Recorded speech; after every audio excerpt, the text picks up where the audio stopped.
And joining me now is Ahmed Al Khatib. He is the Chief Development and Delivery Officer of Expo 2020 Dubai.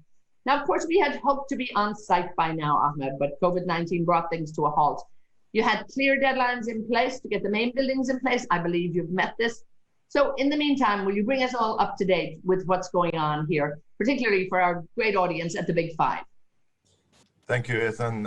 It's great to be here at the Big Five show. The good news, we are on track to host the world-class site and world-class event in October 2021.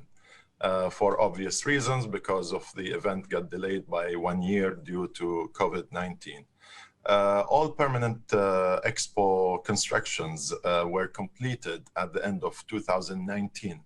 And since then, we've been working on fine-tuning and closing the main buildings and the main structures, and working in the internal fit-out and exhibitions of the building. The 3 thematic districts were completed also by June 2019. The heart of the Expo, the jewel of the Expo, the iconic centerpiece of the Expo site, Al Wasl Plaza, is doing great. And as you know, it was crowned in September 2019. And the grand opening of Al Wasl Plaza was done by His Highness Sheikh Mohammed bin Rashid Al Maktoum and Sheikh Mohammed bin Zayed Al Nahyan back in January 2020 of this year. The arrival carbon fiber portals are positioned at each arrival plazas, and we announced about them earlier this year in February.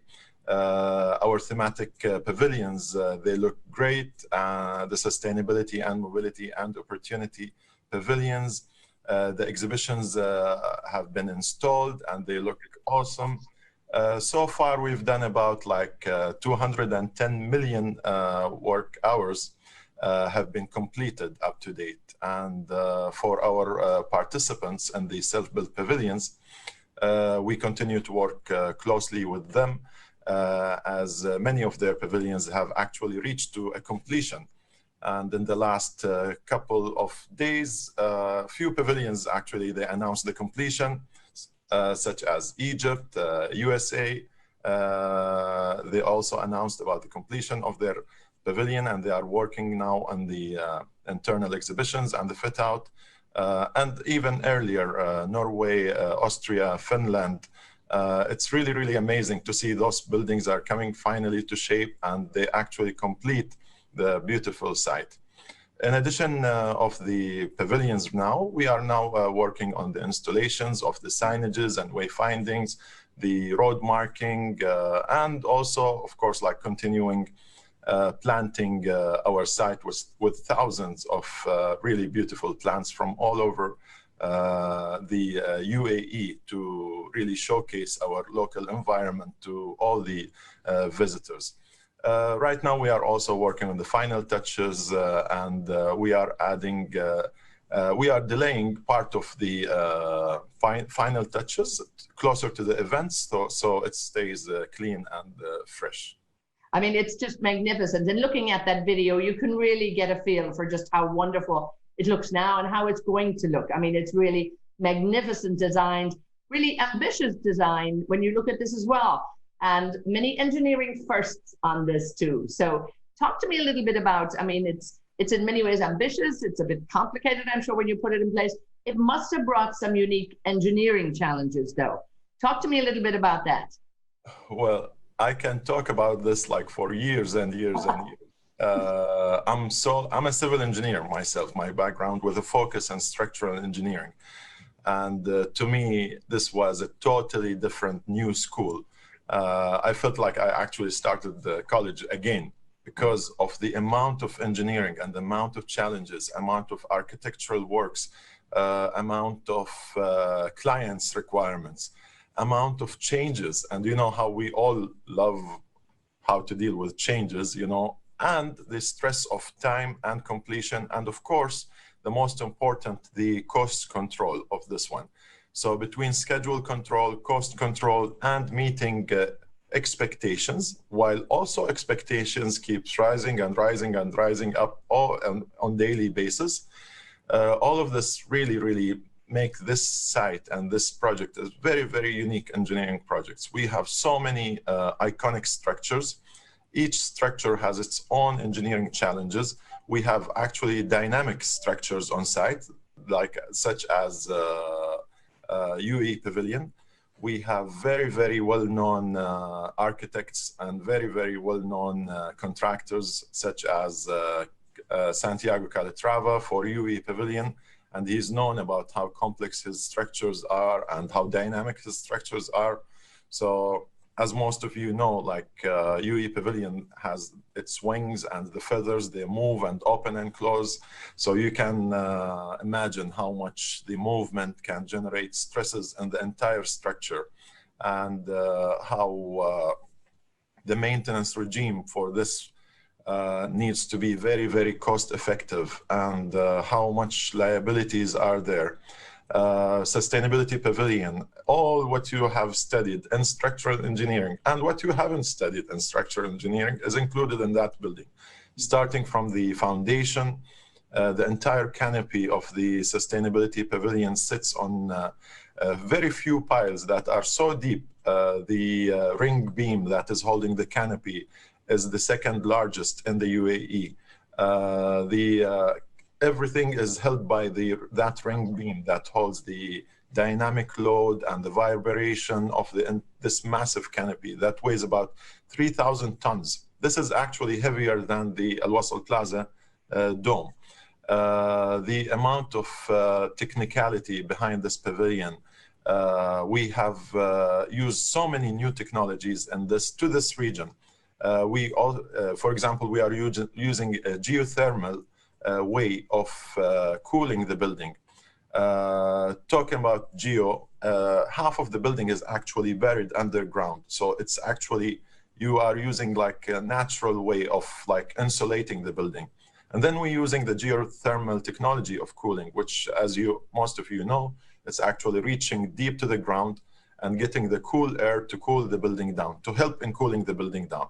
So we actually managed to drop the temperature degree by 1 degree of the inside of the building, while there is no need to use electricity or power. Of course, talking about power, the building itself is net zero from energy and from water. So the energy comes from the solar panels, and also we have energy trees that are embedded within the landscaping that actually follows the sun path from sunrise to sunset to maximize the use of solar energy. The building generates about 4 gigawatts of power per year, and it feeds the extra power to the grid, as well as the canopy and the energy tree. They actually harvests humidity from air and converts it to water, so we can water the plants.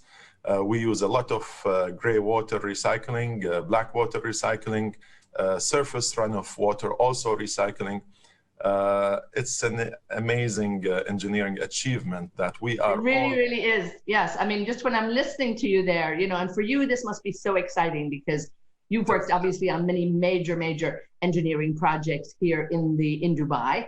And of course, your background in engineering. And then you've been with this from the very concept. I mean, just listening to you as I was thinking, I thought of a concept of complementing complexity. There's so much going on, but how wonderful this is. But also bring us back to almost sort of the greenfield site that many people might use those terms. But I suppose for here in the desert, it was kind of a beige blanket site that you had to work on.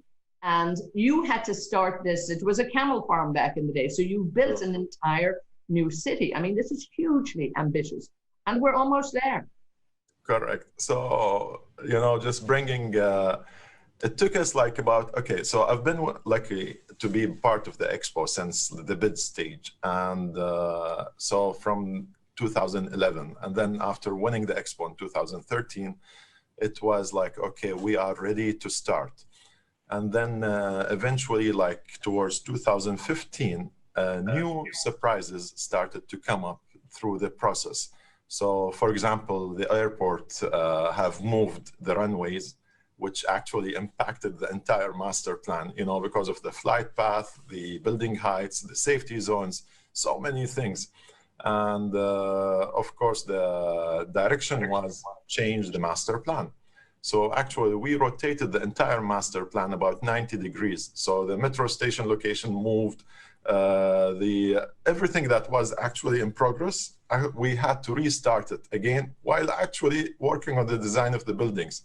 So we started really working like full speed and to cope with this challenge that just popped up. And of course, like another thing like was Milan. Milan Expo was in 2015. And it was a great opportunity actually for us to go and see a live expo in front of us and test our master plan in so many locations. We actually had a full team residing and living in Milan during the construction, the event itself, and the dismantling. We managed to have some meetings with the countries, with the organizers there. We listened to the countries so many times. I don't want to say to their complaints. It's more about their feedback on their experience in Milan and what challenges they faced and what wishes they wanted to be there. And we actually incorporated all that in our master plan. We reduced the size of the master plan. We reduced the size of the walking distances because we really realized it's really a massive site comparing to other master plans. And again, like we focused a lot on the visitor experience, like what people will actually see, where they will sit, where they will walk, how the shades are there, what they will smell, because actually we planted our even like landscaping in a totally different way. How is that? So when you come to our site, hopefully in October 2021, you will actually see mango trees, you will see lemon trees, you will see fruits across the site. We have, this is the first site in Dubai that we brought about 480 gaff trees and we planted them across the site. We wanted to be so different and so our site to be very focused on human. So it's actually like a city that is, we have developed a city.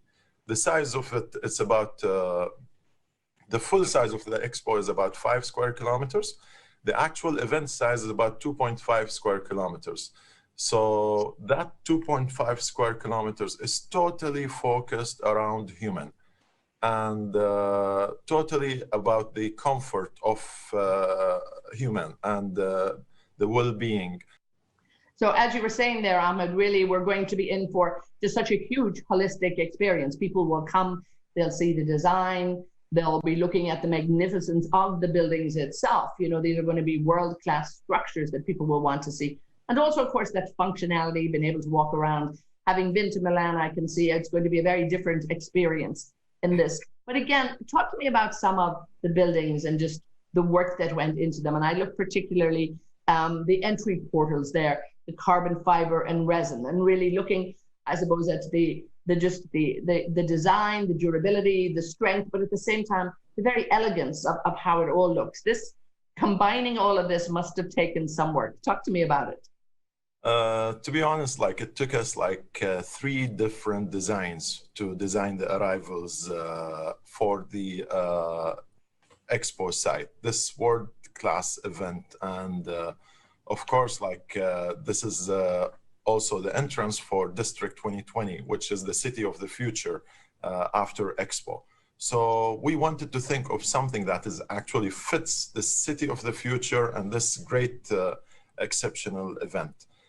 So we went through different ideas and different approaches to our arrival experience and how to create this sense of arrival that you reach to this amazing experience that is about to start passing through an entry experience.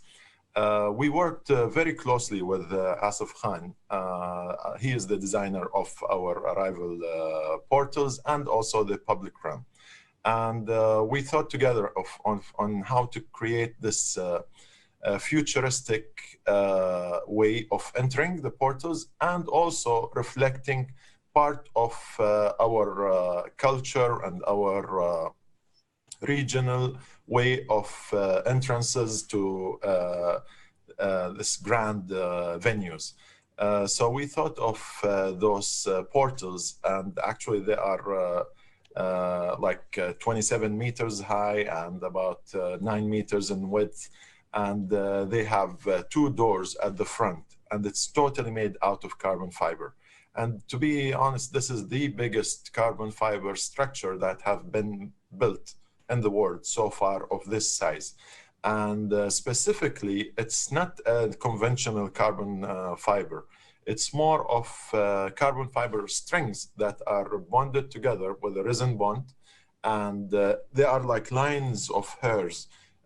When you come and see the expo, you can actually get closer and see the structure. It's very, very precise process that we actually, as Expo, part of our supporting of for innovation and future ideas, we actually put some investment in them with the manufacturer in order to build some machines that can actually build this size of carbon fiber structure. So we went through so many processes, so many trips to Germany in order to look at the final productions and approve them and make sure they meet our vision and the standards of the entire site of the Expo. And then the production started. It was an amazing journey and to see them actually built on site and put together.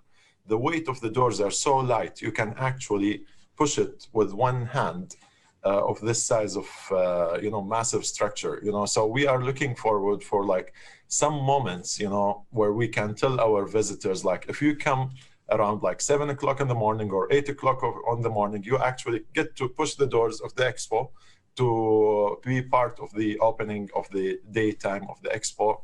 And then maybe again, like close it at the nighttime. How exciting. Yeah, all of these little things are just so magnificent, but it's just, there's so much going on there, and it's exciting, it's dynamic, and I think these are the things that will really attract people. But talk to me about the dome, the very, very heart of Expo, the crowning glory, so to speak. I know, designed by Adrian Smith and Gordon Gill.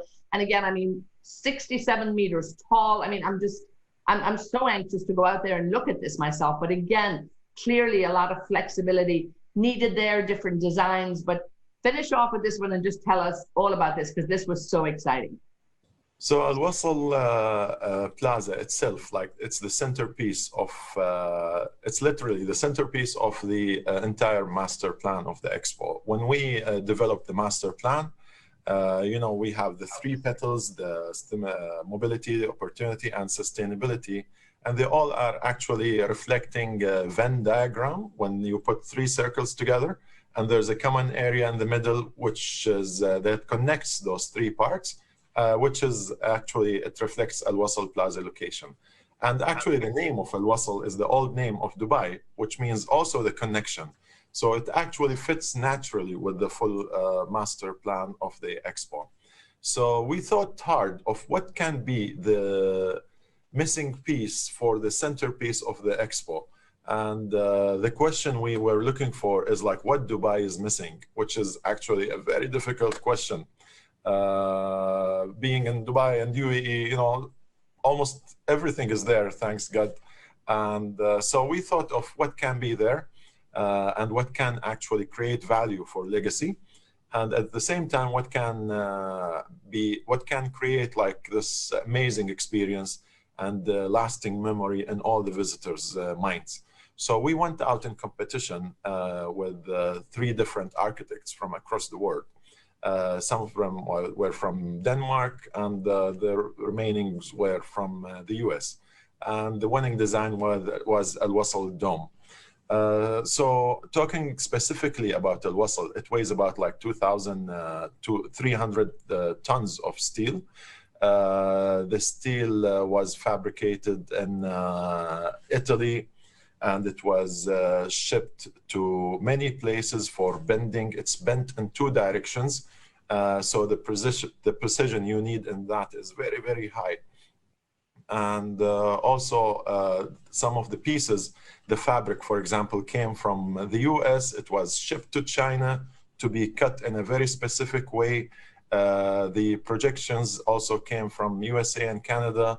The pods that hosts the projectors across the site, they were built in Monterrey in Mexico, and they were shipped through Iceland to Dubai. So actually, Al Wasl Plaza is an expo on its own, and it actually reflects the main theme of the expo: connecting mind, creating Al Wasl, creating the future. So there's about like 17 countries from across the world, plus like the local contractor who was also here in Abu Dhabi, doing all the weldings and the erection of the entire dome. The crowning of Al Wasl was an amazing experience on how engineering and technology can help in doing things like totally like with no mistakes, with high precisions. It was actually like building a piece of jewelry in a massive scale. The margin of error was 3 mm. So it's actually, I'm not sure if like you can do that in jewelries on the small pieces. So on this large scale, with no room for errors, it's really, really important to have an amazing, great team who know what they're doing on their own, and know their tasks. So it was a really amazing experience for that one. Indeed it was, and we're so looking forward to it. What a wonderful story behind it as well. A truly global effort. I want to thank you for taking the time. I mean, what a wonderful, feat of engineering, of creativity, of ingenuity. I mean, the work that you put into this, the amount of people from around the world that have actually created this. So we're all really looking forward to being with you in October 2021, when we actually all arrive at those wonderful doors at Expo 2020 for Dubai. Thank you so much for taking the time, Ahmed Al Khatib. It's been a real honor and joy. Thank you. Thanks a lot.